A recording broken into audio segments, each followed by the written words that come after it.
Hello everyone, hope you guys have been having a fantastic week. I definitely know I have. I got to play some games. Today's actually my wedding anniversary, and I'm filming this video real early here in the morning before my wife and I go out and spend the day together and to celebrate being married for 5 years now. I can't believe that much time has passed already. It seems like just yesterday we met, and that was 13 years ago. So my wife is a very amazing woman, really awesome person, and I'm glad to have her in my life. Now, this week, I did finally beat Rygar for PlayStation 2. I had a lot of fun with that game. It was an awesome experience, and one I definitely think you guys should add to your collection. Now, I'm not going to share it again in this video since I already shared it the last two videos, but I did want to let you guys know that I finally did beat that game, and I had a lot of fun with it. So I've got two new games that I started playing this week, and both are fantastic titles. And this first one is for the NES, and it has become one of my favorite NES games, and that is New Ghostbusters 2, which this is actually a game that was only released in Europe and Japan, so the PAL and Japanese territories, as Activision had the license here in North America, and so we got the crappy, shitty Ghostbusters 2 that's terrible that we all know about here. But PAL got an amazing one by HAL Laboratories. So let's take a look at New Ghostbusters 2.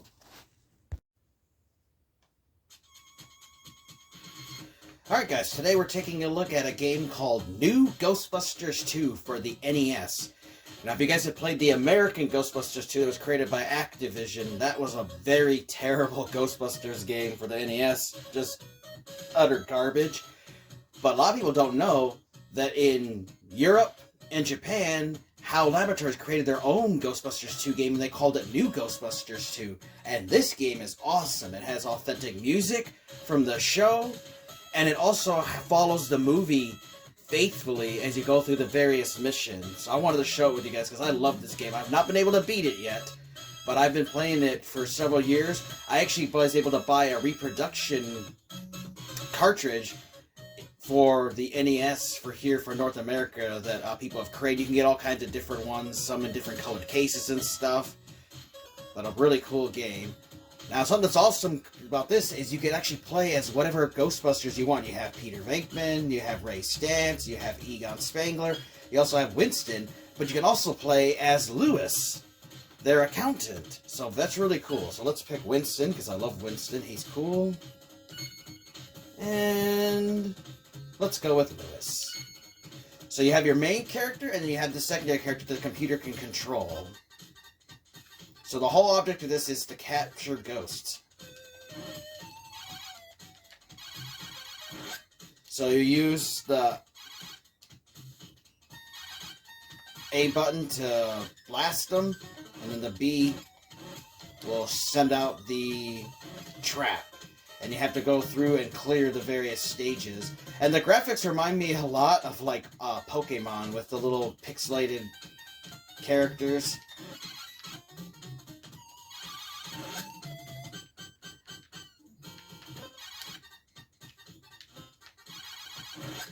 And you have to just basically go through and clear the different stages of the different kind of ghosts there are.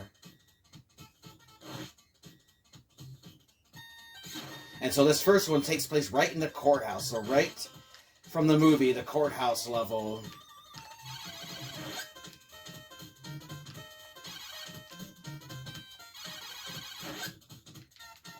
And you have to watch out because your characters can take damage if the ghosts hit you.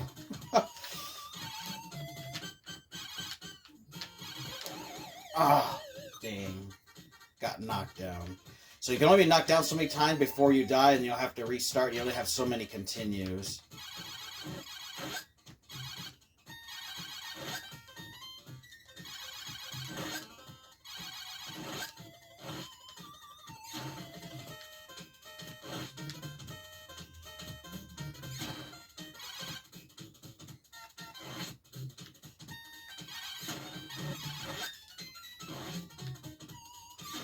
And you'll see a bunch of Slimers in the game too, which is cool. So there's a variety of ghosts to fight, but there's also boss battles as well. It's been a while since I played it, so...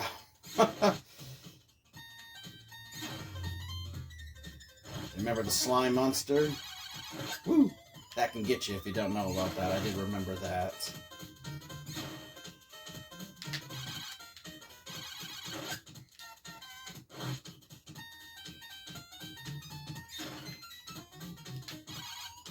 Ooh. Now, something that's cool, too, is once you get a ghost, you can actually move your character around him to maneuver.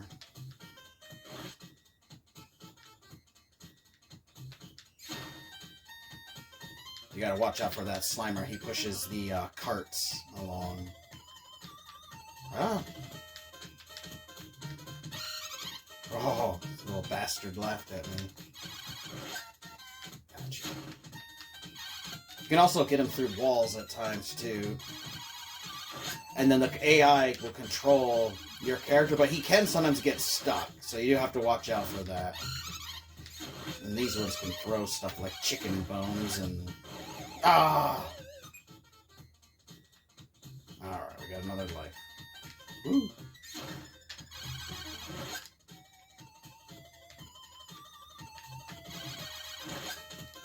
Alright.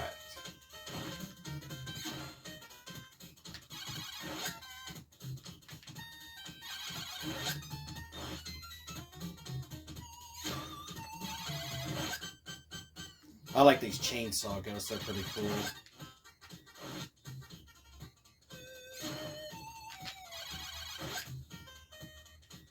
The running ghost, if you guys remember him from the movie, he makes an appearance in the game, which is cool.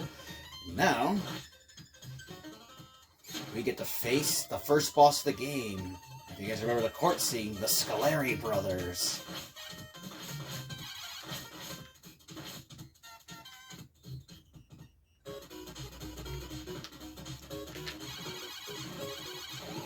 Oh, they got me. So then you'll have to click one of the 3 continues you have. And at least you start right before the, at the boss battle. You have a nice checkpoint. You don't have to do the whole level, which is nice.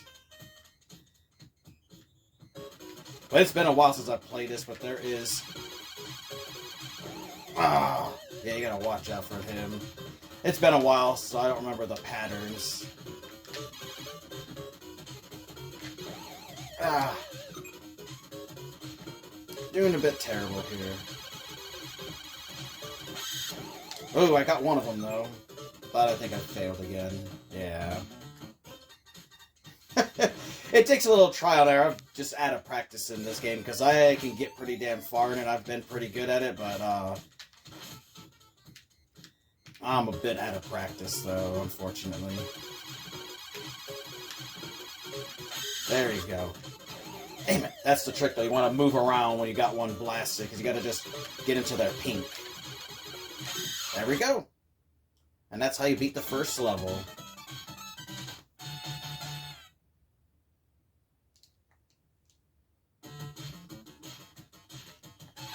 This is my favorite level because of the music, right from the movie. Where they go down into the subway tracks.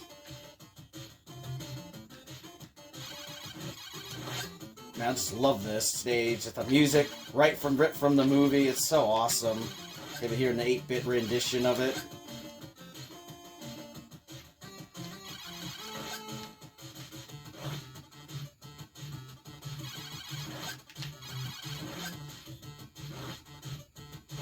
Oh! But I just wanted to give you guys a little look here at New Ghostbusters 2 for the NES. It's an awesome game. You can easily find the ROM online if you want to play it on one of your emulators. You can also even buy a reproduction cartridge for the actual NES like I have, which you can get different versions. Some are in green cases, some are in gray, some are in blue. It just depends on the person you find that has created it.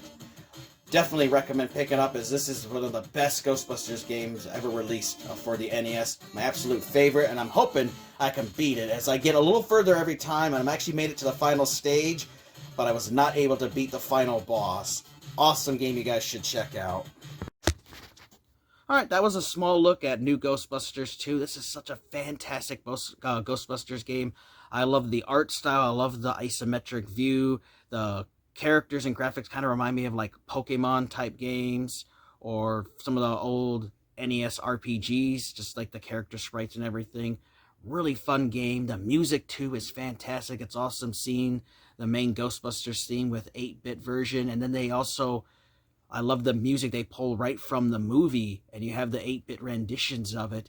And this is pretty faithful to the movie as you play through the various scenes from the movie, starting at the courthouse all the way at the end, where they battle Vigo in the museum. So really good game. Highly, highly recommend you guys pick up a copy of this. You can get a reproduction like I did from eBay or Amazon, and they have a variety of different cartridges too, different kinds of labels. You know, you can have like those classic gray NES cartridge, or you can have it like green or red or blue. I've seen all kinds.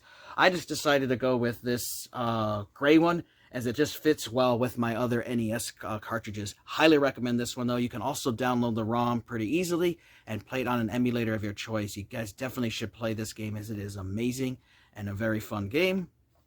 And now we're going to talk about one for Xbox One. Now, I have not played this game since the end of 2020, and a buddy was playing it recently, and I was like, man, I want to go back and play it. And so I decided to resume my game on that, and that was State of Decay, the Year 1 Survival Edition, which this comes bundled with Lifeline and Breakdown DLC, as well as being remastered for Xbox One and PC, because this was originally only released on Xbox 360 digitally, but you can get it physically on Xbox One. It has been enhanced for Xbox Series consoles, and it does run a lot smoother on the Series consoles over the Xbox One consoles. Fantastic game. So let's take a look at the first State of Decay. Hope everyone's doing well. We're taking a look at State of Decay Year 1 Survival Edition. So this is the remastered version of the original State of Decay that was released on Xbox 360. Now, on Xbox 360, it was a digital-only title, but when they made it for the PC and Xbox One, the remastered version, they actually released a physical version of it, and I actually pre-ordered the Day 1 edition, which came with a really cool Preppers Pack, which gave me a vehicle, some weapons, and a firearm.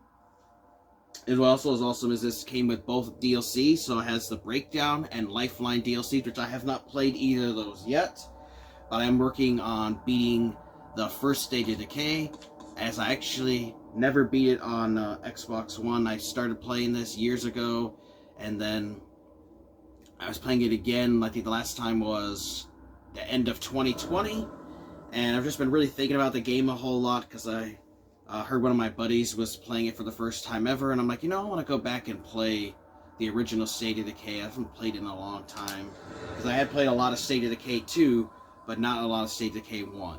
So I'll show you guys the game here. Now, normally it doesn't load this fast, but I've actually been playing it for several hours today, and I just went back to the main menu real quick to start my video to show you guys the game. So if you guys have played State of Decay 2 and not the first one, there are some subtle differences. One of the big ones is that there's actually only one map to play on, which is this Trumbull Valley here, which this is actually eventually was added to State of Decay 2. It does look a little bit different as they modified the map a tad for the second game, but this is the map you get. It's a huge map. However, my only real complaint is that there's so much wasted space, because this is a farming area, so all this is just empty trees and fields. I wish there were more little town, city areas like down in this area here, and then up top where I'm currently moved to, where I have my base up here. That's my only complaint. Otherwise, it's really cool, because this is an open world zombie RPG game, which is great. You have a main story that you go through, but then you also have side missions you can take on that pop up randomly. Now, the side missions are timed. You only have so long, 10 minutes, 20 minutes, half hour, depending on the different mission. If you don't get to it in time, you will fail the mission, and you'll have to suffer whatever the little penalties are. But if you complete them, then you get bonuses for them, or you might get supplies and stuff. And your own characters that are part of your town can give the missions out, as well as friendly enclaves, like this one's called the Grange, and there's my trust level, will give out missions as well. You have all kinds of different zombies to track down. See, there's a new mission right there, Mission Z, Hunt Bloater. So hunt down a bloater, because there are special zombies that I'll talk to you guys about in a moment. But You have a variety of the regular zombies. They all look different, men, women, and they have different outfits on, stuff like that. And of course, you will see the same ones as in these kind of games. You're going to see the same looking zombies. But there are special zombies, like the bloater zombie, which is a zombie that, when you shoot him, releases a toxic gas that can make your character sick, but it also attracts zombies, so you want to kill them at a distance. Then they have these zombies I really hate that are called feral zombies. They're like super zombies. They can run really fast on 4 legs. They can jump and pounce on you and do a lot of damage. They're very dangerous. You definitely do not want to take them on without some firepower and without a great melee weapon. You also have these big zombies called juggernauts, which are big, huge, fat dudes that are really hard to kill and take down. And then you also have a special zombie called the SWAT zombie. They're armored zombie. They're like former army or SWAT members, where they have body armor on and they have helmets, so they can be harder to kill, but they're still not that hard as for the special zombies. Third-person game in their own custom engine. So if you play State of Decay 2, you'll be right at home with here with State of Decay 1. Another big difference is in State of Decay 2, they actually added vehicles having a gas meter. Like here's an armored zombie real quick. There you go. And then here's another one I can show you.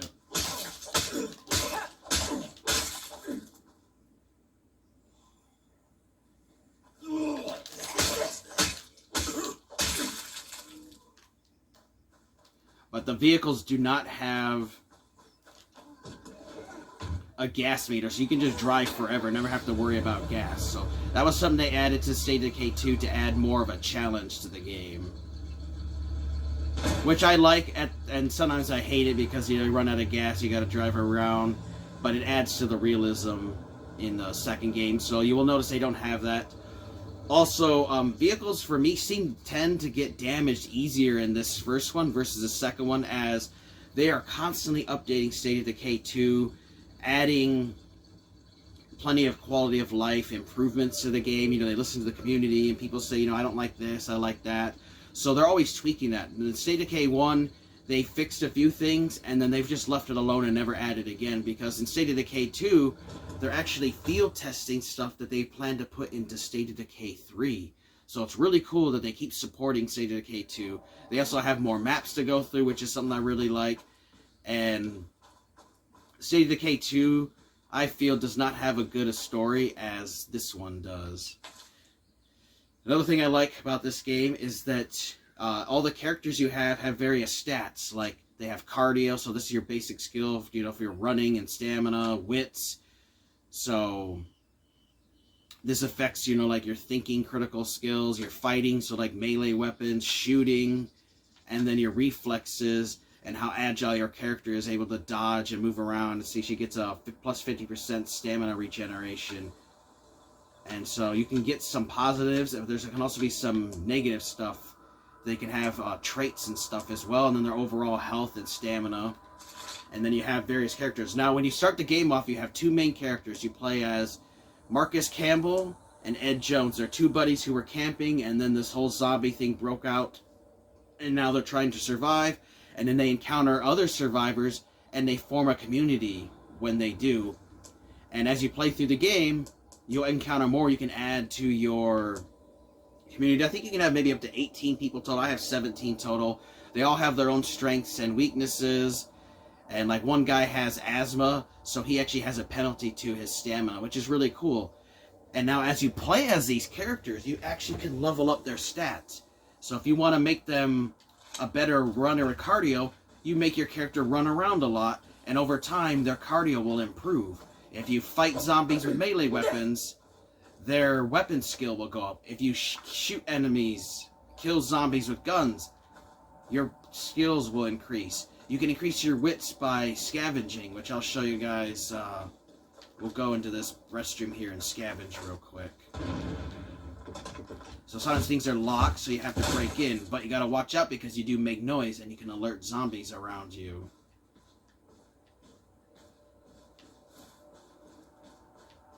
Alright, there's nothing here to scavenge. So let's try the utility room. Yes. So then you hold down the Y button and you have that little meter. The higher widths are, the faster you will scavenge. Now if you hold the left bumper button, you can go quicker. But I found that if you hold it too long, it'll actually make noise and can alert zombies. But if you just tap it sometimes, it'll speed the meter up a bit. And as you do that looting and scavenging, that skill will go up. So you will improve it the more you search. So it's really cool and it pays to play as different characters. Confirmed. We're Zeta free here. Alright, now it's completely been scavenged. So on the map, you'll see icons highlighted, like this warehouse has fuel in it, but it's white. So if anything is white, it means it's a building you can go through and explore, like this house down here. We don't know what the resources are, but once you clear an area, it'll have a black X on it. And so you have to go around and scavenge for supplies. You need to have food, you need to have medical stuff, you need to have bullets and ammo, you need to have building materials you can use to build stuff, and then you also have to have fuel that you use for various stuff. And that has to do with your home base, which you can build at different areas that the game has set up for you. But you have to have a minimum of so many people in a population. So you start out with a really small base, but eventually you can build up to a big one, like I do at this Trumbull County Fairs. And the bigger they are, the more plots you have available for building stuff. And some places have built-in. So like you can have a kitchen where people can make food. You can have a storage area to store your supplies, which you want to have. You have a different workshop you can get. Like I have a machine shop, so I can work on fixing and repairing cars, but I can also make bombs and Molotov cocktails. I have a training area, so I can train my characters. You can get a library, so you can make your characters smarter and stuff. You can have a medical facility, so you can heal your characters, because they do take damage and can get injured. And then they also need to sleep, so you have to make sure you build bunk beds for them to sleep. And then you can upgrade these various facilities as well. They have a guard tower, this watchtower here, where you can have somebody man it with a gun and they can shoot enemies that are around them. You can see Vanessa there is tired. And then you have outposts, which you can set up, which then can create a safe area. So all this white is a safe area where zombies will not spawn as much as anywhere here in the red areas. And then these little ones are missions you can take on. So this one's a survey, so climb up and survey. You can do that side mission. So I only have so many minutes to get to that side mission before it will fail. So let's run on over to it. So I like the main story in this game. Like I said, I prefer it over to the second State of Decay. But the main draw of this game is kind of creating your own story where you're going around, just running around exploring and killing zombies, and you kind of create your own story. And that's something that I really do love about this game. You know, being open world, and you can do stuff whenever you want to. And it's an open world zombie survival RPG, which is just something that's really fun.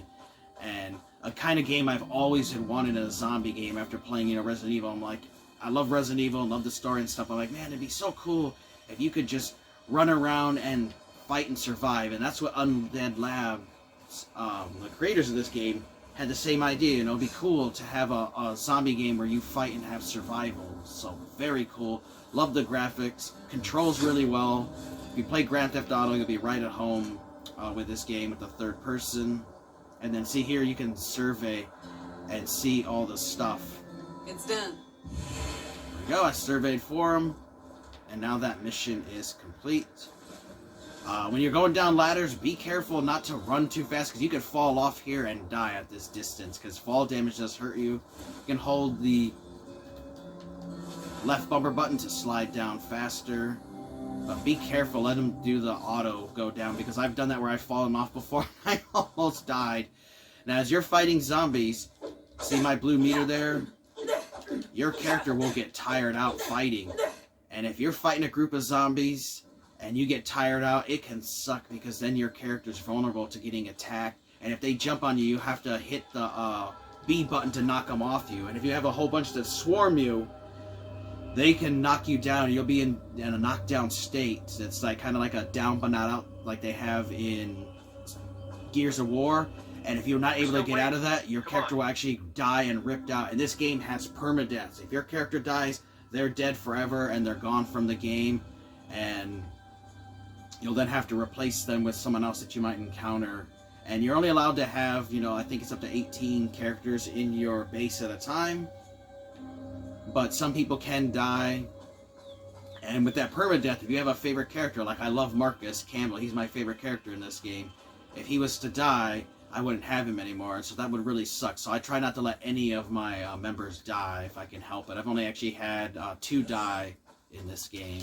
One was a scripted thing, and the other one was I just was stupid and ran out into the world without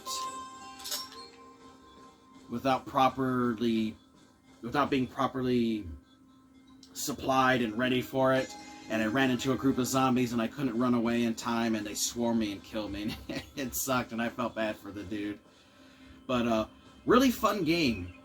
If you guys have played State of Decay 2 but you never tried the first one, highly recommend you go back and play it. And if you've never played this series at all, I do recommend start out with State of Decay 1, then play State of Decay 2, because the story takes place State of Decay 1, then State of Decay 2 actually has a DLC that takes place between 1 and 2, and then play State of Decay 2 after that.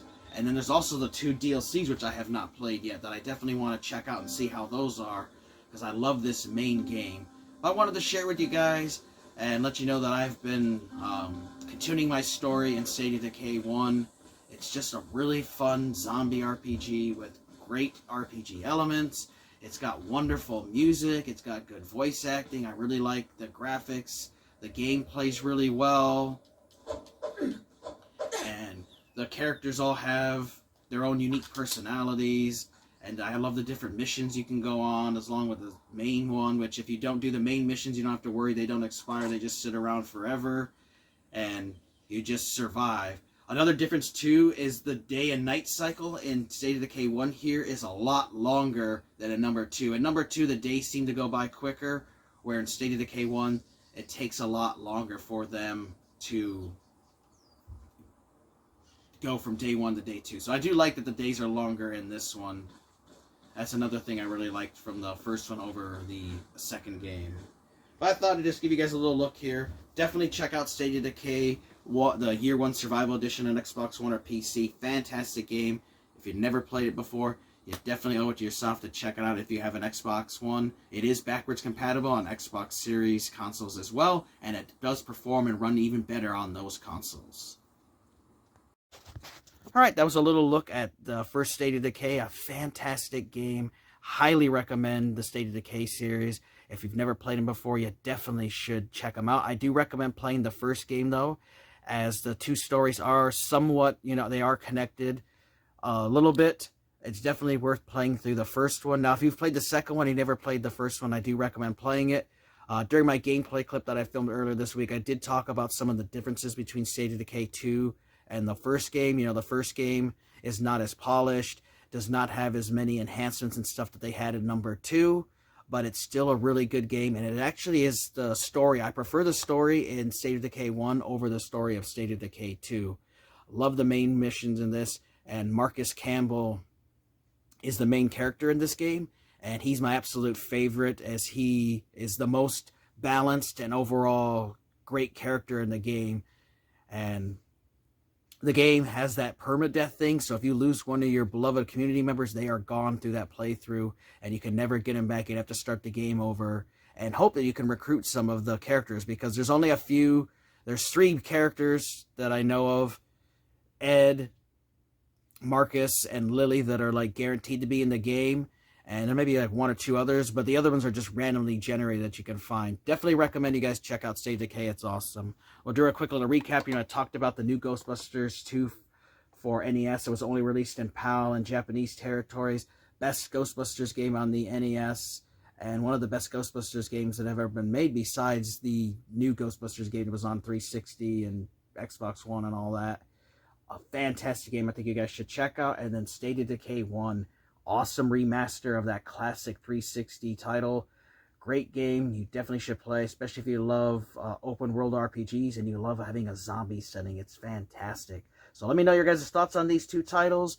Let me know about the games you guys are playing, and if you have any suggestions on games you think I should play, let me know. Always looking for new games to check out. I want to thank you guys for watching. Take care. You guys have an amazing week, and Sleepy will see ya next time.